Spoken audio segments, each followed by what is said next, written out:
This meeting for Loganberry Trails is intended to be informative. I will share the intentions and the goals of the project, the planned scope of work, and the projected schedule for the project. I'm going to be presenting this all in two parts. In the first part, we're going to be talking about the background and context of the site. And then in the second part, we'll discuss the specifics of the plans themselves. We're going to take a brief pause between part 1 and part 2 to answer questions. So please feel free to drop your questions into the chat, as Corey just mentioned. We'll also have time for questions and additional comments at the end of part 2. All right, let's get into this project. Next up, I have a series of maps describing the physical location, urban surroundings, and ecology of the Loganberry Trails area. The Loganberry Trails is located in South Everett. It's between Casino Road and 100th Street Southwest, Airport Road, and the Evergreen Way.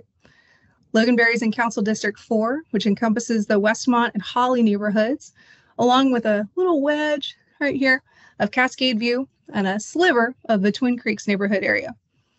Council District 4 is the most dense in Everett, with approximately 10.2 residents per acre. Between the 2010 and 2020 census, the population increased over 10%, and this trend of growth is expected to continue with the extension of light rail.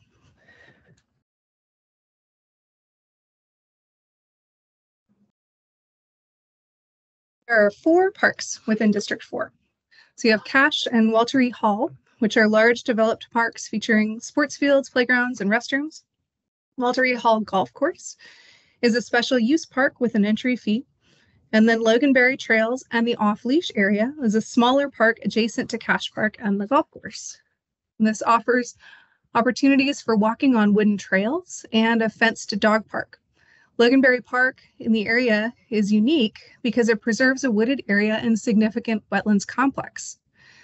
Now, the Holly neighborhood, south of Kasch Park and Walter E. Hall, has been identified as a priority for parks investment in the 2022 Parks, Recreation, and Open Space Plan. For short, we refer to this as the PROS Plan. So let's take a closer look at the Loganberry Trails area and surrounding neighborhood. So here's Evergreen Way. There's 100th Street Southwest, Airport Road, and Casino Road here. Here's Explorer Middle School. There's the golf course. There's Walter Hall Park. And then here's Kasch Park over here. Well, the trails area is situated between developed park areas to the east and west. The north park boundary runs parallel to retaining walls for the Goodwill facility parcel and these 2 apartment complexes here to the north. I think it's the Shiloh and Center Point Greens. The southern boundary down here abuts residential parcels along 18th Avenue West. The east boundary is the fencing along the golf course. Currently, the main public access to the trails is through the off-leash area at 18th Avenue West. An alternate access can be made through Kasch Park down steep social trails near the play area. Now, I'd like to share a little bit of the history of the site that I've uncovered through research in our archives. Planning for the sports field at Kasch Park began in the early 1980s. A planning document from 1982 proposes a jogging trail through the wooded area. Original clearing for the trails was probably completed prior to 1990, and other small projects took place afterwards. Over time, consistent use of the area without regular maintenance has led to the formation of social trails and other unpermitted improvements. Also, we can deduce that the wetland at the north side of the site has expanded significantly since 1990, likely due to beaver activity. And this has reshaped the trails area in some significant ways. The City of Everett recognizes the need for improvements to meet community needs for recognition in this neighborhood, but we must conduct that work in compliance with Everett's Critical Areas Ordinance and with respect for that wetland habitat. So now I'd like to pivot to discuss those wetlands and the environmental systems that Loganberry is a part of. This is a map of the Swamp Creek Basin in the City of Everett. North is rotated to the left here, and south is over here on the right. The trails area is within the pink boundary, Now, the wetlands at the north half of the site that we just talked to, those are eventually piped under Casino Road, under and through the Bowen campus. Eventually daylight is Powdermilk Gulch Creek. That creek flows downhill to the north and out to Puget Sound. The wetlands at the southern portion of the site contain headwaters for the West 106th Street Southwest tributary of Swamp Creek. These wetlands shown in green here have been classified as a least disturbed bog-type wetland in a survey conducted in 2023. Wetlands are crucial for many reasons. Not only do they contain like trees and plants and habitat for wildlife, but they actually support habitat downstream by filtering pollutants and slowing down stormwater. I like to think of wetlands as sponges. They soak up lots of water during rainy periods and release it slowly. And they maintain flows in streams that might otherwise run dry. So Swamp Creek here flows down to the south, eventually off this map. It goes through Linwood, through Bothell, and eventually makes its way to the Sammamish River and into Lake Washington. Swamp Creek, its tributaries, headwaters, and associated wetlands contribute to crucial salmon habitat.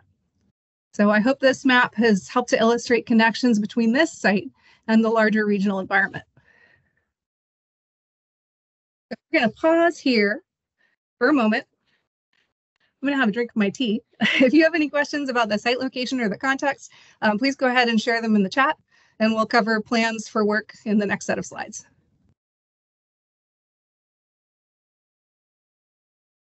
Can I ask you instead of typing, because I'm tired, it's been a long day. Can you go back to the border, the pink border, not the wetland border, but the one before that? This one. Thank you. Yeah. So to the top, where it says private, what is the plan for the trail to be in the pink, like a circular trail? And so what is the top butting up against again? Is it private property? It's private property. So we'll get to the actual alignments of the trails. It won't be like a circular loop following the pink area. This is just sort of a boundary to delineate the wooded area. Okay. All right. And I don't think I have any other questions. You're doing a great job. Thank you.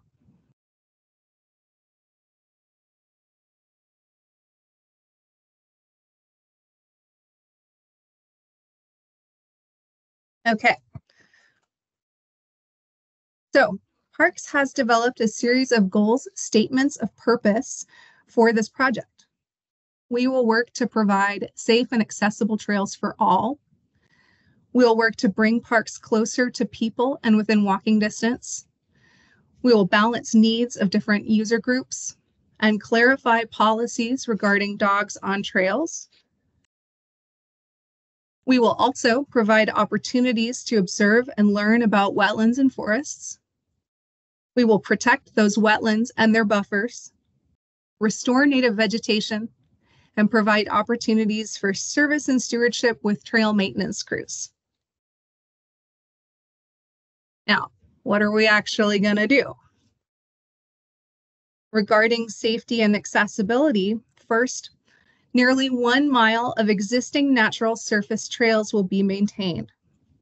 A new section of trail and trailhead will be constructed to better connect the trail system with Kasch Park. The existing steep trails to Kasch will be decommissioned and replaced with a new section that gently climbs the slope. Parks has also received some public comment regarding trail access through the dog park. We understand that walking through the dog park makes some people uncomfortable, and that access to the trails is not clearly marked from the right-of-way at 18th. We'll create a trail bypass of the dog park and add signage at this entrance.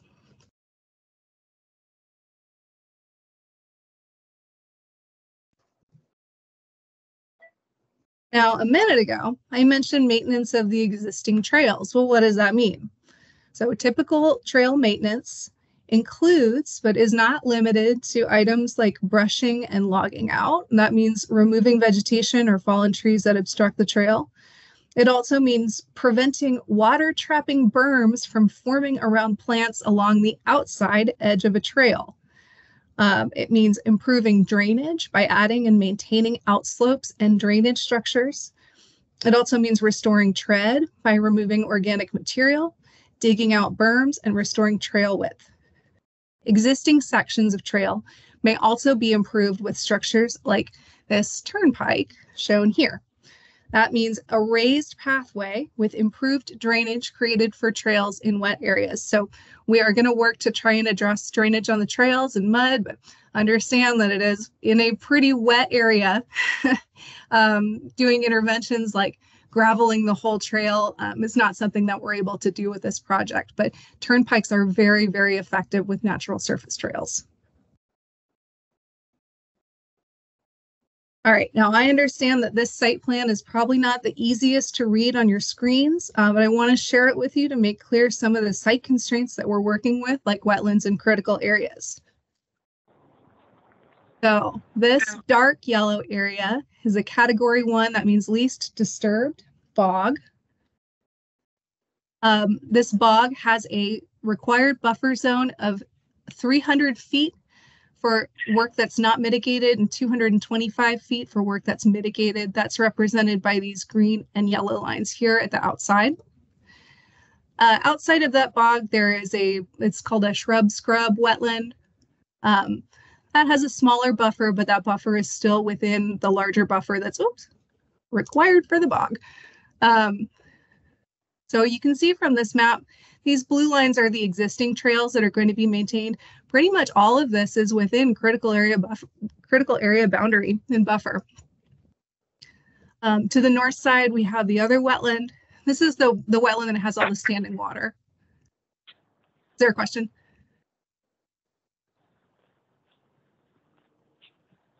Well, this is the wetland that has the standing water.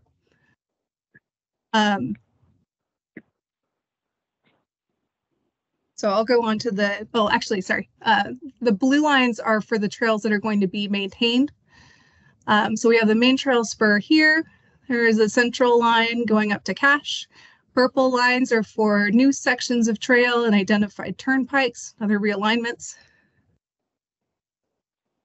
And we'll go on to some of our other talking points here. Okay, and I'm going to come back to that plan in just a few more slides to discuss some of the other details, because I know that there's a lot on there. So talking about walking access to Kasch Park. In 2021, as part of the development of the PROS plan, Parks did an outreach survey that asked, are there any obstacles that make it hard for you to visit your local park? Of the respondents who've answered yes, 53% of the respondents from Holly neighborhood identified transportation barriers such as lack of sidewalks, bike infrastructure, or parking. 33% cited lack of connections or opportunities such as walking distance to parks or trail connections. So I asked myself, if I lived on 18th, just as a sort of random starting point, if I lived here on 18th Avenue West and I wanted to walk to Kasch Park with my child on sidewalks or on, reasonable surface and be safe, what would my walking distance be? Well, because there is a gap in sidewalks on 100th Avenue West, the distance is about 2.8 miles. You have to go all the way down here into this neighborhood, out to Airport Road, up to Kasch Park Road, and into the park. Now, it's a lot easier if you have a safe walking route utilizing this trail here to get to the play area.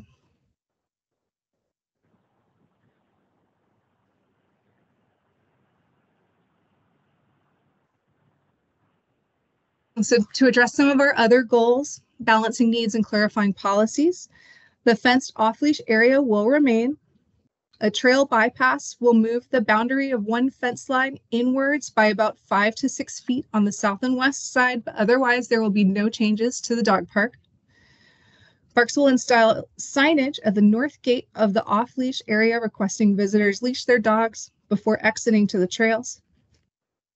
And during previous outreach, we received comments requesting bikeable trails through the area, but because of the sensitive nature of the critical area, we're not able to expand trail widths to make them safe for bike and pedestrian co-use. The site is also too small to accommodate a network of bike-only trails, and there's too much potential conflict between bikers and pedestrians. The improved connection to Kasch will be easier and safer to walk a bike through. Parks also looked at opportunities for commuter connection through the site to Casino Road and to other destinations, but we were not able to find an alignment that could cross private property or direct pedestrians through the golf course. So we've heard feedback from people asking for different kinds of connectivity, and we've looked into it, but we're just not able to deliver that at this time.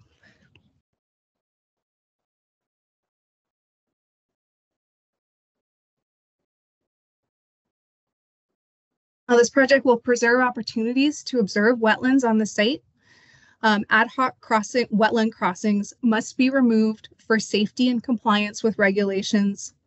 Trail sections crossing through wetlands will be rerouted onto higher ground that still provide views of the wetland. And the trail network will need to adapt to shifting wetland boundaries. The North Wetland Complex features year-round standing water. Visitors can observe waterfowl and other wildlife like Pacific tree frogs, salamanders, garter snakes. I've got a whole list of other birds that you can see on the site from our wetland scientist, but it's also got some hazard trees, and we need to be mindful of that.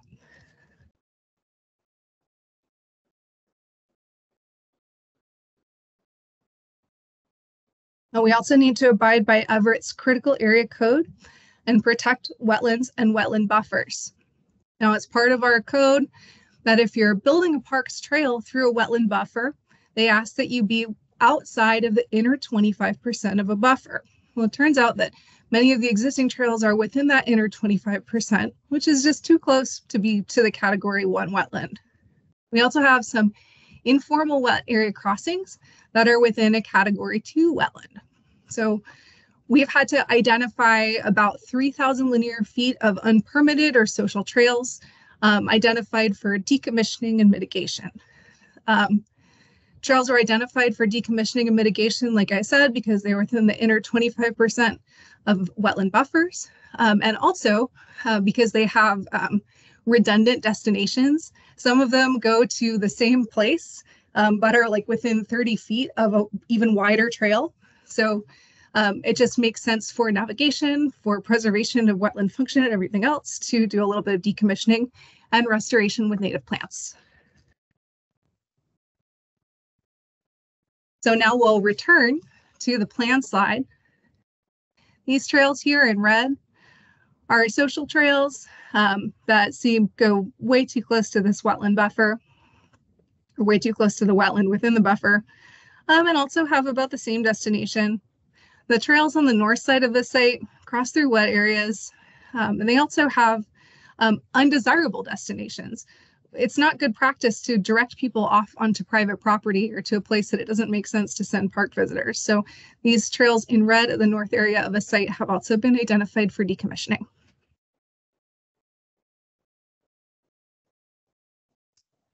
Now, there are opportunities for stewardship with this project. If you'd like to volunteer, Everett Parks will plan to partner with the Washington Trails Association to complete trail improvements. You are invited to volunteer for trail work at Loganberry. WTA will provide training and safety instructions. You only need to bring boots, shirts, work gloves, water, and lunch. WTA provides hard hats and tools. You can visit their website at this link here to learn about trail work parties.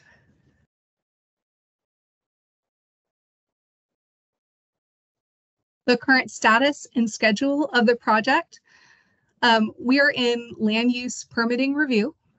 Depending on when that review is finished, trail improvement work may start as early as April of 2024. However, WTA, because they do a lot of work in the backcountry for the National Forest Service, they take a pause from their urban work in Puget Sound to go out into the field in the summertime. They will return from their pause in the fall of 2024, and that's when they'll probably do the bulk of the trail improvement work. The trail bypass, that means creating that little pedestrian bypass of the off-leash area at Loganberry Dog Park, that's planned for the summer of 2024.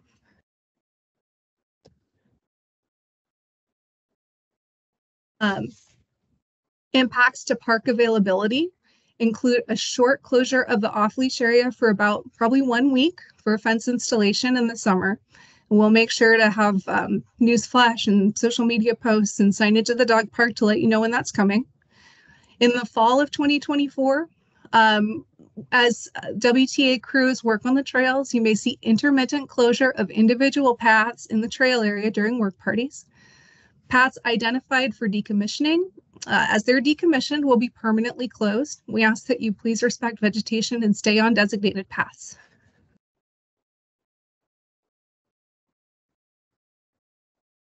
All right, again, I want to thank everyone for coming. If you've got questions or comments, go ahead and drop them into the chat. We'll do a little Q&A. You can follow up on the project with the Everett Parks and Recreation Office at this phone number or this email address listed here. And thank you again for coming. The pipes that lead out on the north end of the park, do you know if they're blocked up or anything like that, or? I do not know. I believe that it's beaver activity that's creating that standing water. We could look into that with Public Works, but it is also on private property. I guess the culverts would be City of Everett. That's a good question. That was just my way of saying I don't know off the top of my head. And then you're saying leash dogs. How many people walk through there without dogs compared to how many people have dogs in that trail area? One of the goals of this project is to make the areas accessible to pedestrians, dog walkers, anybody from the neighborhood that wants to use the park.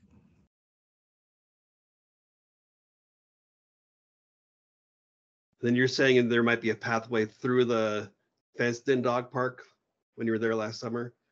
Mm-hmm. Would it be a good idea to put it like on the golf course side, a path there, just go around that way? We looked at going along.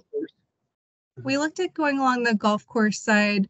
There are more mature trees that way, so it's just a little bit better for tree health, basically, and the alignment of the path to do it on the other side.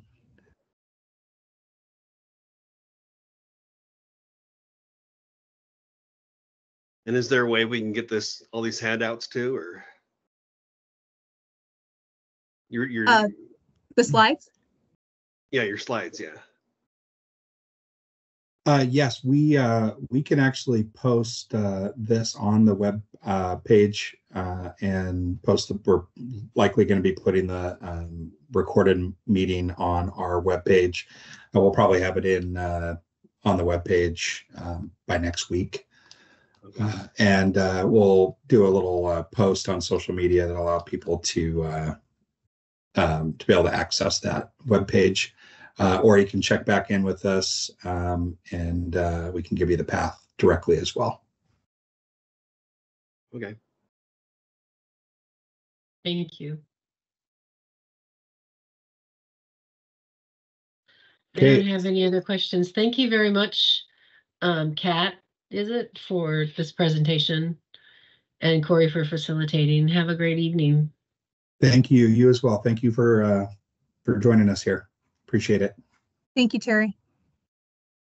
Do you know if there's any plans to fix up like 18th Avenue for crosswalks and 100th for more crosswalks, or?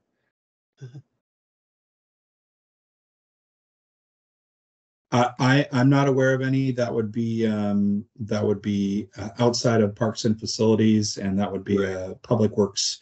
Yes. And I haven't heard anything there, but as that whole area develops, I'm sure that the city and Public Works is looking at all types of access to that area, but we don't have any information on that. Yeah, with the new housing going in, it's making more sidewalks, which is good. So yeah. Because when you get close to the park, are going to improve parking there at the park? We don't have plans to improve parking there currently. Hopefully by improving access from Kasch Park, the Kasch Park parking lot is much bigger and much more available. Yeah. And then are you gonna have like a dog walkway from Kasch Park into the trail system, or? Leash dogs are welcome on the trails. Okay, thank you. You're welcome.